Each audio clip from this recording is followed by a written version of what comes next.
Primera setmana de competició del Joventut Badalona. L'enfrenta contra dos rivals de gran nivell, dos rivals durs. En Eurocup, Hapoel Tel Aviv. I en ACB, UCAM Múrcia. Els israelians és un dels equips candidats a ser campions d'Eurocup i ho són gràcies a les seves incorporacions. L'ex-base NBA, Patrick Beverley, que ja va ser MVP de la competició fa més d'una dècada, i un dels millors pivots d'Eurolliga del curs passat, Jonathan Motley, que serà una referència del conjunt de Tel Aviv. A més, conserven a Brian Angola, que és un notador de perímetre excel·lent i una gran banqueta amb rotacions clares.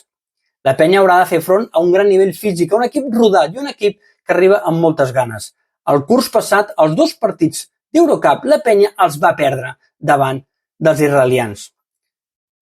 Evidentment, s'ha de millorar el percentatge en triples. 20% d'encert aquesta pretemporada, un suspès clar, i aconseguir que jugadors com Robertson entrin en dinàmica i seguir mantenint el nivell com han mostrat Dodson, Hanga i Pustovoy, que sí que sembla que s'estan adaptant ràpid, com la millora de Yannick Crack, que sembla que serà aquest any un jugador important.